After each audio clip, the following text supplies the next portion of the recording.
જય હિન્દ વિદ્યાર્થી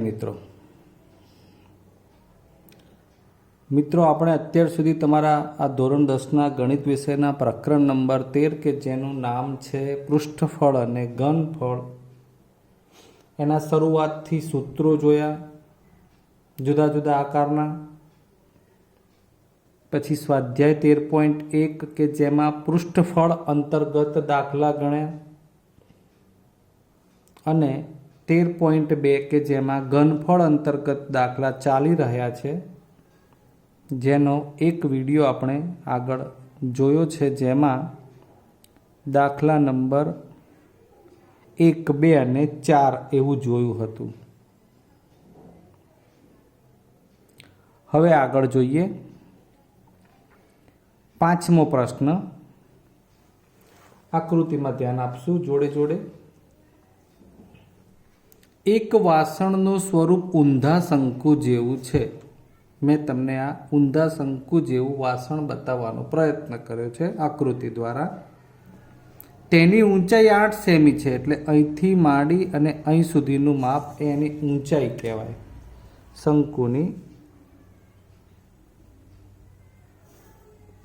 જેને આપણે બહાર લઈએ અહીંયા 8 સેમી છે. આ એક જ છે, સંયોજિત પદાર્થ અત્યારે નથી. આ ઉપરના ભાગની ત્રિજ્યા 5 સેમી, આ થાય ત્રિજ્યા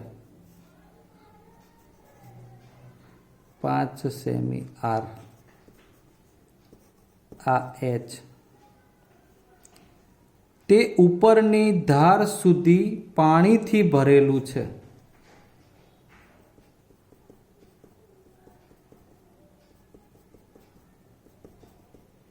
ઉપરની ધાર સુધી કમ્પ્લીટ પાણીથી ભરેલું છે.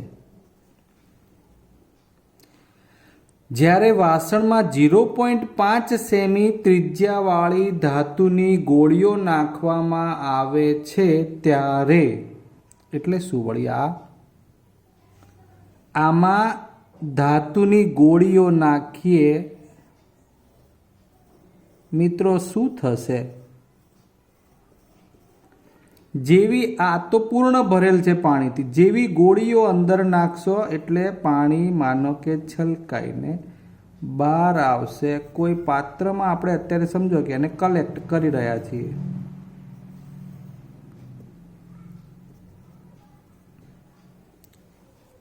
ક્લિયર? ગોળીઓ નાખવામાં આવે છે ત્યારે 1/4 જેટલું પાણી બહાર નીકળે છે. તો વાસણમાં નાખેલી ધાતુની ગોળીઓની સંખ્યા શોધો. તમારા માટે થોડીક નવી બાબત છે. આપણે ગોળીઓ પાત્રમાં નાખેલી બતાવી, પાણી જે છલકાઈ કે ઉભરાઈને બહાર જાય છે એ પણ બતાવી દીધું તમને કે આ પાણી અહીંયા પડવાનું છે. આ કેટલું છે ખબર છે? 1/4 શંકુના ઘનફળ જેટલું. આવી જેને ખબર પડે એનું આ કામ છે. 1/4 પાઈ r²h એવું લખ્યું છે મેં. આ શું બતાવે છે? સોરી, 1/4 ગુણ્યા 1/3 પાઈ r²h. કારણ શંકુ છે ને. આ શંકુ, દાખલા તરીકે આની અંદર 1 લીટર પાણી સમાય છે. હું એમ કહું કે અડધું પાણી બહાર નીકળી જાય છે, તો તમે શું કરવાના? અડધું બહાર નીકળી જાય છે, ઇટ મીન્સ કે અડધું એટલે 500 મિલીલીટર. 1 લીટર હોય તો એનું અડધું 500 મિલીલીટર કહી શકીએ ને. તો એવી ખબર પડે છે. એમ 1/4 એટલે ચોથા ભાગનું, 1/2 તો અડધું. અર્થાત એનું જે ઘનફળ છે એનું અડધું કરવું એટલે એને 1/2 વડે ગુણવું. જેમ કે અહીં 1/4 જેટલું, 1/4 જેટલું પાણી નીકળી જાય તો એને 1/4 વડે ગુણવાનું. એના સૂત્ર આગળ બસ એની કિંમતો મૂકીએ એટલે 1/4 ગુણ્યા આ શંકુનું ઘનફળ. આ જે છે ને એ આટલું પાણી છે. આ પણ આ પાણી આવ્યું ક્યાંથી? શાને કારણે આવ્યું છે? તો એ આ ગોળીઓને કારણે. જેટલી ગોળી નાખી હશે એટલા જ અંદર ઘનફળવાળી જગ્યાને કારણે એ જે ગોળીઓએ જેટલી જગ્યા રોકી એટલું જ પાણી બહાર આવ્યું, અર્થાત આ ગોળીઓનું ઘનફળ એ આ 1/4 જેટલું પાણી બહાર નીકળ્યું છે એના જેટલું થાય. આ આપણો મુખ્ય ટોપિક થઈ ગયો. ક્લિયર? હવે આપણે એની પર લખાણ લખવાનું થાય છે. તો સૌથી પહેલા આપણે શંકુ માટે લખી લઈએ.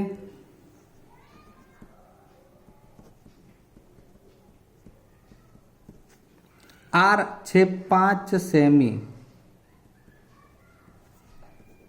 એચ છે 8 સેમી, બરાબર છે. આર અને એચ જોઈએ, આમાં એલની જરૂર નથી, ઘનફળ છે એટલે. હવે ગોળી માટે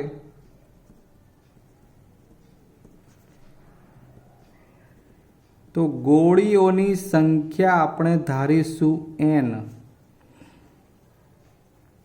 ગોળીઓની સંખ્યા શોધવાની છે જ્યારે વાસણમાં લખીશું 0.5 સેમી ત્રિજ્યાવાળી, તો ગોળી માટે r બનશે 0.5 સેમી. અહીં બંનેની r અલગ અલગ છે, તો સ્વાભાવિક છે કે શંકુ મોટું લઈએ એટલે એની r આપણે અહીંયા મોટી દર્શાવીશું. આ ભેદ રાખવો પડશે.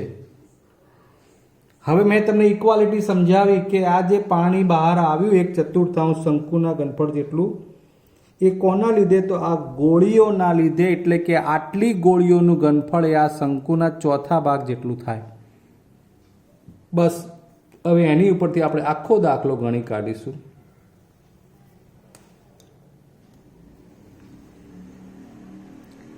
એક ચતુર્થાંશ ગુણ્યા શંકુનું ઘનફળ બરાબર n ગુણ્યા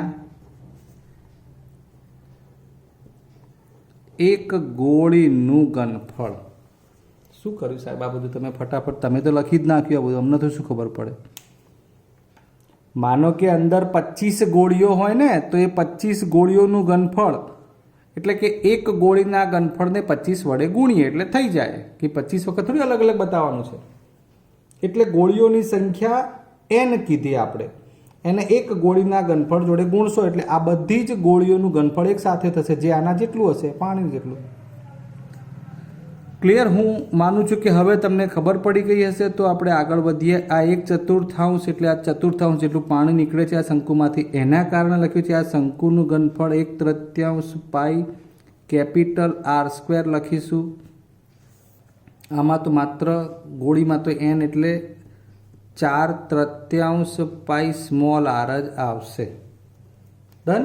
હવે આપણે લખાણ ઉપર ફોકસ કરીશું. આ 1/4 ગુણ્યા 1/3 પાઈ પાઈ જુઓ, બંને બાજુ લોપ કરી લેવાનું એટલે એટલું કામ તમારું સરળ થઈ જશે. આર શંકુની ત્રિજ્યા 5 છે, 2 વાર લખીશું, 5 નો વર્ગ. એચ શંકુની ઊંચાઈ છે 8 બરાબર n ગુણ્યા આ 4/3 અને ગોળીની એટલે કે એની ત્રિજ્યા છે 0.5 એટલે આપણે એને જો તમને 5/10 અને 1/2 કરવી રહી. આવું આવડવું જોઈએ ભાઈ. 5 દશાંશ એટલે 1/2, 0.5 એટલે 5/10, 1/2 એટલે લખવું સારું. 3 વાર લખવાનું છે ગુણાકારના સંબંધમાં. જોઈ લો તમે એકલા માત્ર n વધ્યા, જે ગોળીઓની સંખ્યા છે, બાકી બધું સાદું રૂપમાં આવી જશે. આ 2 દુ 4 ગયા, અહીંયા 5 5 અને 8 4 3 જોડે નહીં ઉડે. હવે સાદું રૂપમાં ધ્યાન આપો. ચલો અત્યારે હું તમારી સાઈડ માટે આ n અહીંયા રાખું છું. આ બધા પદો એમને એમ છે. 1/4 1/3 5 ગુણ્યા 5 ગુણ્યા 8 આખાના છેદમાં કંઈ નથી તો 1 લખવું. હવે આ બાજુ જે પદ છે જમણી બાજુ, એમાં ઉપર 1 જ છે અને નીચે કેટલા છે? 3 અને 2. આ પદો સામે ડાબી બાજુ જાય તો આ 3 અને 2 વ્યસ્ત થાય એટલે ઉપર લખાય અને આ છેદમાં 1 બરાબર n. બરાબર? આ તો 2 દુ 4 ઉડી ગયા છે. હવે આટલાનું સાદું રૂપ તો જુઓ, પહેલાં તો અહીંથી 3 રિસ્યુમ થઈ જશે, આ 2 દુ 4 એટલે 2 અહીંયા વધે, 4 દુ 8 માટે 5 ગુણ્યા 5 ગુણ્યા 4 વધ્યા 25 ચોક 100 ગોળીઓની સંખ્યા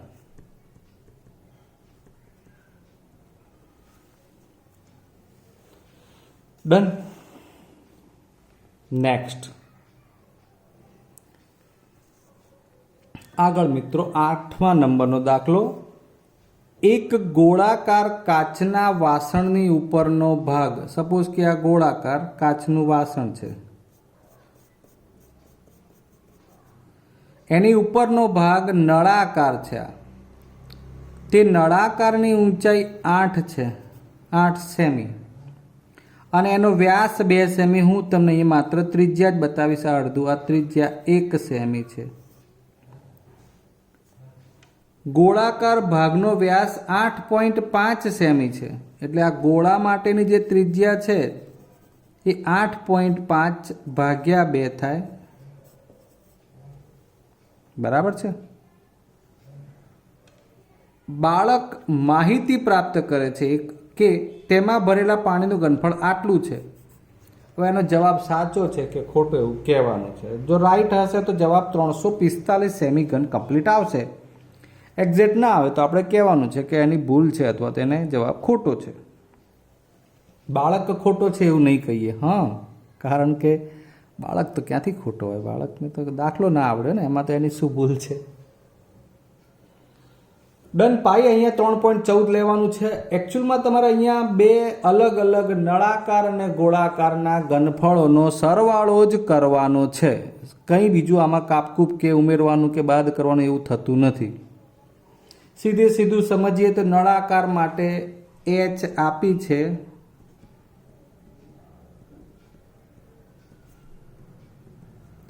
8 સેમી, એની r લઈએ તો એ 2 સેમી વ્યાસ છે, એટલે 2/1 બરાબર 1 સેમી. ગોળાકાર માટે એની r આપણે જરા કેપિટલ લઈએ, 8.5 વ્યાસ છે, ભાગ્યા 2 કરશો 4.25 આવશે. અને કદાચ આને તમારે અપૂર્ણાંકમાં રાખવું હોય તો આ 85/20 કહી શકાય. 17×5 = 85, 4×5 = 20, 17/4 સેમી પણ કહી શકાય. જેવું તમારે આમાંથી કોઈ પણ પદ, આ લઈ શકાય, આ લઈ શકાય, આ લઈ શકાય. હવે સીધું જ આપણે લખી નાખીએ કાચના વાસણનું ઘનફળ.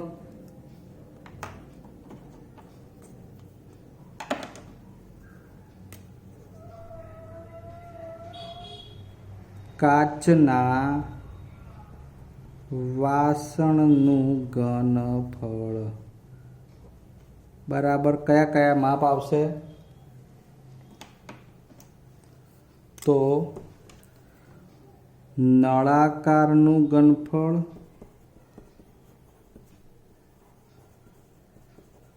વત્તા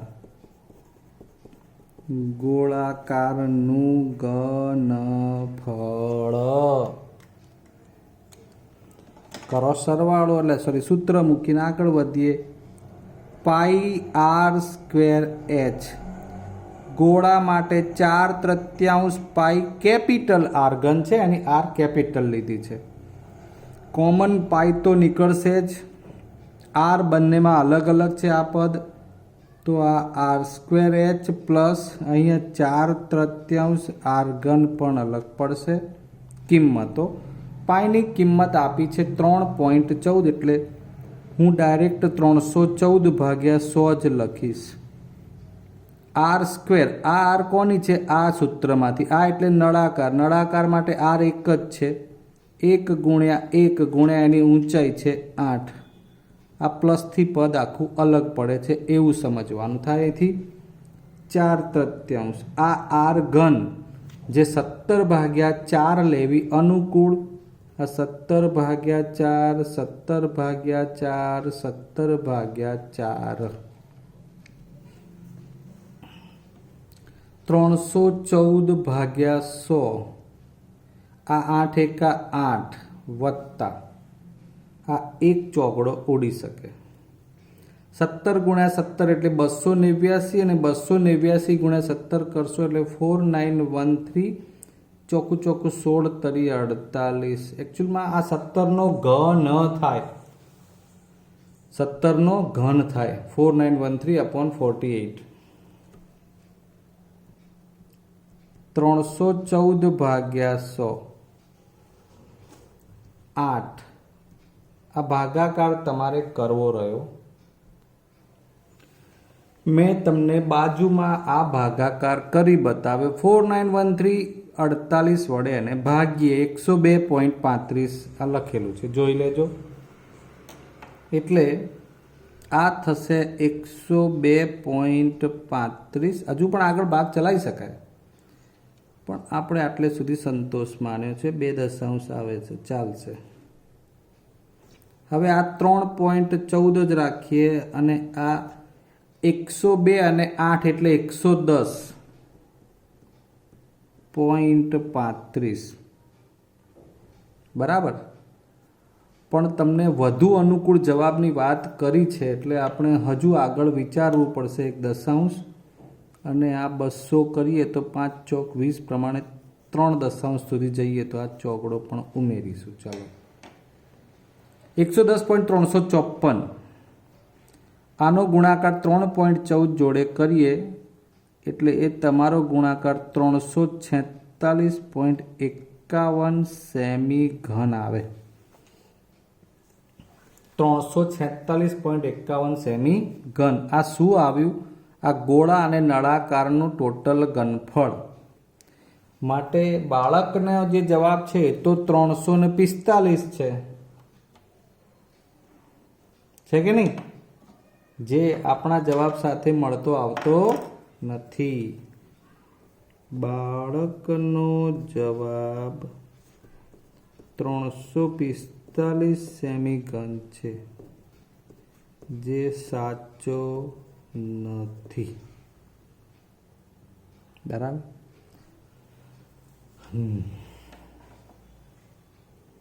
હજુ હવે આગળ બીજો એક દાખલો જોઈ લઈએ. એક લોખંડના નળાકાર સ્વરૂપના નક્કર થાંભલાની ઊંચાઈ 220 સેમી છે. આ રહી.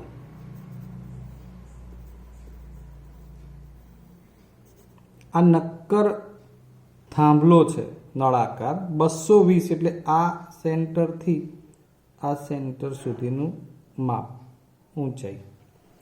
પાયાનો વ્યાસ 24 સેમી છે. મને આ 12 ત્રિજ્યામાં જ જ્યુસ છે એટલે કે રસ છે, કારણ કે આપણે ત્રિજ્યા જ વાપરીએ છીએ. તેની ઉપર 60 સેમી ઊંચાઈ અને 8 સેમી ત્રિજ્યાવાળા બીજા નળાકારને મૂકવામાં આવે છે. આની ઉપર આપણે આ બીજો નળાકાર ગોઠવ્યો છે જેની ઊંચાઈ કેટલી છે? 60 સેમી. આ નળાકારની ઊંચાઈ 60 સેમી છે અને એની ત્રિજ્યા જે છે કેટલી છે? 8 સેમી. લખ્યું છે ને? અને 8 સેમી ત્રિજ્યાવાળા બીજા નળાકારને મૂકવામાં, એટલે સ્મોલ આર કરીએ અને અહીંયા આગળ આપણે કેપિટલ આર કરીએ. ચલો, તો થાંભલાનું દળ શોધો. મિત્રો, દળ એટલે એક પ્રકારે ઘનફળ જ. જે જગ્યા રોકાય, માનો કે પેન્સિલથી હવામાં જે જગ્યા રોકાય એનું ઘનફળ થઈ ગયું, એટલે આપણે એને વિજ્ઞાનની ભાષામાં દળ કહીએ. પણ મૂળ તો એટલી જગ્યા છે. પછી લખ્યું છે છેલ્લે કે 1 સેમી ઘન લોખંડનું દળ આટલું હોય 8 ગ્રામ, તો એ પ્રમાણે કુલ કેટલું લોખંડ વપરાય એવું શોધવાનું છે. કઈ વાંધો નહીં, આપણે પહેલા માપ જે સમજ્યા છીએ એ લખીએ. નળાકાર થાંભલા માટે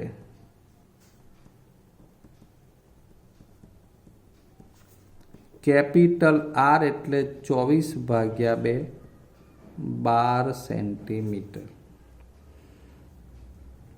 અને એચ એને પણ આપણે કેપિટલ જ કહીએ, તો એ કેપિટલ એચ લઈએ 220 સેમી.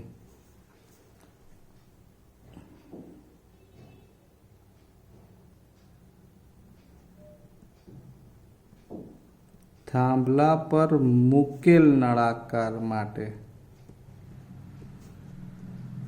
આર એટલે એની જે ત્રિજ્યા છે 8 સેમી, અહીંથી આટલો ભાગ આવશે ને નાના માટે, અને એની જે એચ છે એને સ્મોલ કહ્યું, કારણ કે ભલે બંને હોય નળાકાર પણ માપ નાના મોટા નળાકાર પ્રમાણે છે ને, એટલે એના કેપિટલ આર સ્મોલ આર આપ્યું છે. હા, હવે ભેગું કરીને સૂત્ર બનાવવાનું છે. એ સૂત્રમાં શું થશે? શરૂઆત આપણી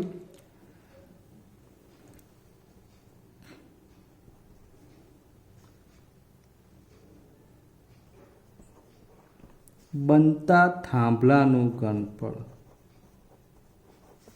આખો બંને નળાકારથી બને ને એટલે બરાબર કયા કયા? તો નીચેના નળાકારનું અને ઉપરના.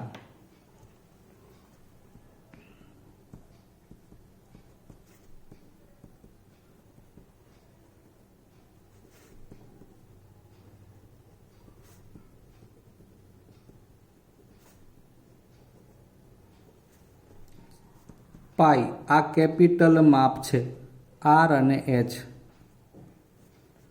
આ સ્મોલ છે. પાઈ કોમન, આર એચ જુદા જુદા છે, હા, એટલે કોમન નહીં.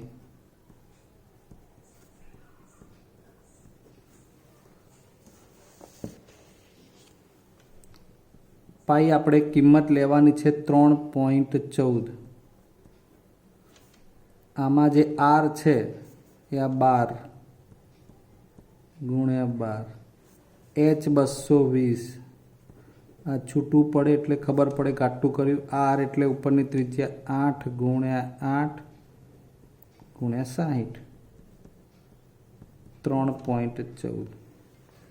12 ગુણ્યા 12 144 ગુણ્યા 220, 64 ગુણ્યા 60, 3.14.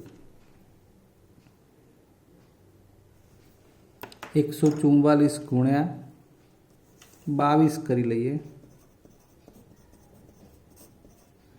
288, અગેન 288, 144 તો 288, 8 ને 8 16, 1 8 ને 2 10 ને 11 ને 1 વધી 1 3, 3168 અને આ મીંડું બરાબર. 144 ગુણ્યા 220 થઈ ગયા, 64 ગુણ્યા 6 નું આ 0, 6 ચોક 24 વધી 2, 4 36 ને 2 38.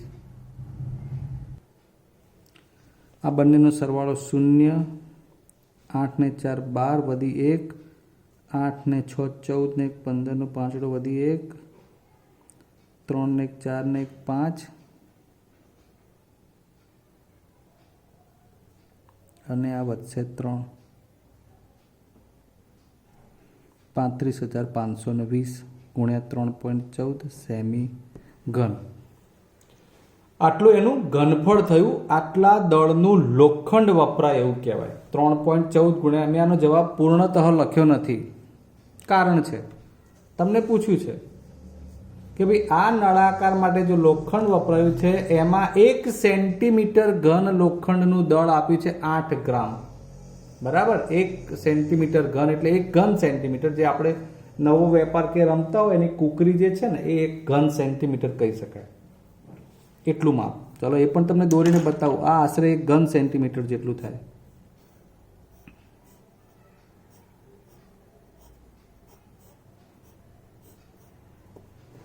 આનું દળ 8 ગ્રામ છે એમ કહે છે. જો આટલું લોખંડ અંદર વપરાતું હોય ને તો આ જે વપરાયું એનું કુલ દળ કેટલું થાય એવું પૂછ્યું છે. એટલે હવે એનું પદ 1 સેમી ઘન લોખંડનું દળ 8 ગ્રામ. તો આપણી પાસે તો છે 3.14 ગુણ્યા 35,520 સેમી ઘન બરાબર કેટલું? 8 જોડે ગુણાઈ જશે. 3.14 ભાગ્યા 1નો તો કોઈ મતલબ નથી રહેતો. સીધો તમારે 8 વડે ગુણાકાર. આટલા ગ્રામ આવશે. આ ગ્રામ આવે અને આપણે ગ્રામ તો બહુ મોટા થઈ જાય એટલે પાછા કિલોગ્રામમાં ફેરવવા પડશે. પહેલાં એનો ગુણાકાર કરી લઈએ.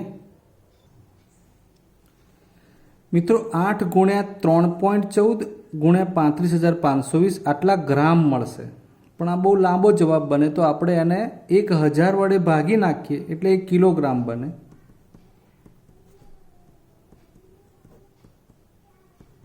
$314 ભાગ્યા 100 કર્યા 35,520. હવે આ કિલોગ્રામમાં ફેરવાઈ જશે. બસ ત્યારે હવે આનો ગુણાકાર તમે કરશો એટલે 892.26 કિલોગ્રામ આવશે. થોડું આશરે માપ આવે, 26, 27, 25 પાછળ પોઈન્ટ પછી ચાલશે. બરાબર. આ ગ્રામ હતું એટલે આપણે ગ્રામ પ્રમાણે લખ્યું, પણ 1000 ગ્રામ હોય એટલે 1000 ગ્રામ એટલે આપણે જેને 1 કિલોગ્રામ કહેતા હોય, પણ આ 1000 હોય તો એને 1000 વડે ભાગીએ એટલે આ કિલોગ્રામ બની જાય. એટલે આપણે એને 1000 વડે ભાગીશું એટલે આ માપ કિલોગ્રામમાં આવી જશે. બરાબર છે. જવાબ આટલો જાતે લાવજો. તો મિત્રો આજે પણ આપણે 3 દાખલા જ કરી શક્યા છીએ. એકાદ વિડીયોમાં આટલા દાખલા ગણવાના ધીરે ધીરે બહુ જ અનુકૂળ બાબત છે તમારા માટે, જેથી તમે સમજી પણ શકો અને એટલું સરસ લેસન પણ કરી શકશો. ચલો આવતી વખતે મળીશું. રજા લઈએ. જય હિન્દ.